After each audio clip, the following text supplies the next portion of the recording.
Et salut les explorateurs. Après la vidéo sur le nord suédois, je vous amène au cœur de la Bretagne. Dans cette première vidéo, nous irons à Vannes pour visiter ses ruelles médiévales, puis partirons au niveau de Sucino et son magnifique château médiéval. Enfin, la station balnéaire d'Arzon.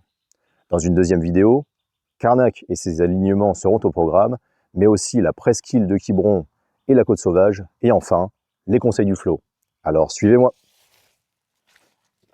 Vannes est la préfecture du Morbihan et est une ville de 54 000 habitants. Située au bord du golfe du Morbihan, la ville attire chaque année des milliers de touristes grâce à ses nombreux attraits.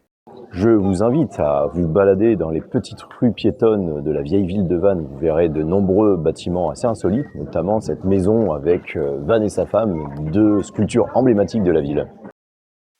Ces deux bustes en pierre polychrome datant du XVIe siècle sont en effet les effigies de la ville et se trouvent tout près de la rue des Halles. Située au cœur de la vieille ville, cette dernière au tracé sinueux et étroit s'est dessinée au XVe siècle.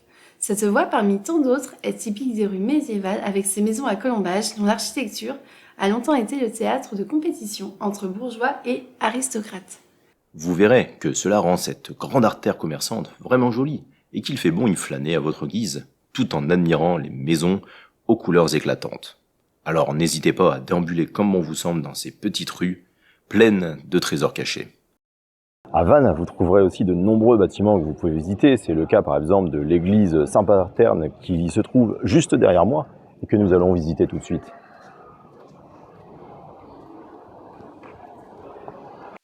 Cet édifice religieux a été érigé en l'honneur de saint Paterne, premier évêque de Vannes qui vécut au Ve siècle de notre ère.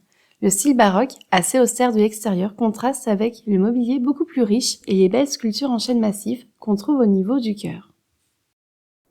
Allez jeter un coup d'œil à l'intérieur, ça vaut bien un petit détour. Continuons notre visite en rejoignant la cathédrale. Ce grand bâtiment de style néogothique domine la ville et vous ne pouvez la louper lors de votre visite du centre-ville. Elle mesure 110 mètres de long, ce qui fait d'elle la cathédrale la plus longue de Bretagne. Imposante, très lumineuse et joliment décorée, je vous encourage à vous engouffrer à l'intérieur pour admirer le chœur, mais aussi les 10 petites chapelles, dont la chapelle en forme de rotonde, assez originale dans cette région. Outre les bâtiments religieux, je vous conseille de passer par la porte-prison de Vannes, par le très bel hôtel de ville et par la tour du Connétable. Ce bâtiment prestigieux appartenant au chef des armées du duc de Bretagne s'élève sur 5 niveaux et casse l'architecture de la muraille orientale qui s'étire jusqu'au château de l'Hermine. Alors prenez le temps de passer la voir avant la prochaine étape. Et quelle étape ? Je vous amène en effet au château de l'Hermine, très certainement le plus beau monument de Vannes. Construit à la fin du XIVe siècle, il devient la résidence principale des ducs de Bretagne jusqu'à ce que le duc François II et sa cour décident de s'installer à Nantes.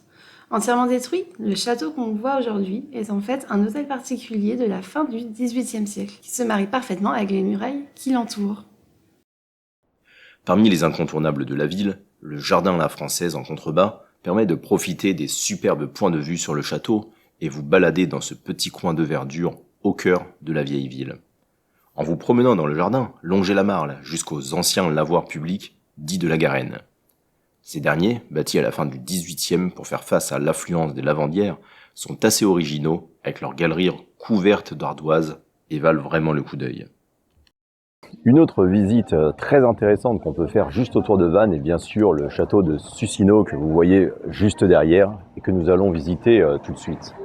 Le domaine de Sucino se situe sur la presqu'île de Ruisse, à 26 km au sud de Vannes. Bâti au milieu d'une soixantaine d'hectares de marais, le château domine un vaste espace naturel dans lequel vous trouverez quelques sentiers de randonnée. Alors n'oubliez pas de faire un petit tour à l'extérieur pour profiter des différentes activités qu'on trouve dans le parc avant de débuter la visite principale. Passons à présent au château de Sucino, clou de la visite. Ce chef-d'œuvre médiéval est à l'origine une des résidences des ducs de Bretagne et offre aujourd'hui l'image et la splendeur d'un château du Moyen-Âge. Entouré de douves assez profondes, il a la forme d'un quadrilatère irrégulier et contient courtines, chemins de ronde, pont-levis, meurtrières et autres machicoulis, ce qui démontre à la fois puissance politique et militaire des ducs.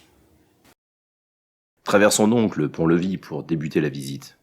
Le château possède de nombreuses salles qui accueillent les visiteurs avec des reconstitutions d'époque. Vous pourrez ainsi découvrir la salle à manger d'autrefois, avec ses aliments factices,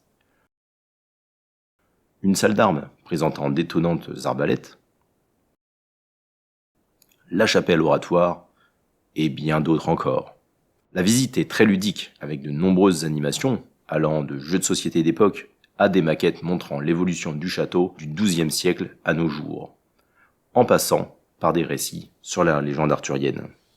Cela vaut vraiment le coup, tant pour la partie historique du château, que pour les nombreux points de vue que l'on peut avoir depuis le chemin de ronde, ou encore la cour intérieure. Mais à présent, poursuivons notre route un peu plus à l'ouest. Autre petit arrêt le long du golfe du Morbihan, on voit bien le golfe derrière moi. Nous sommes dans la petite ville d'Arzon. Cette petite ville que nous allons visiter rapidement avec le petit port et les plages.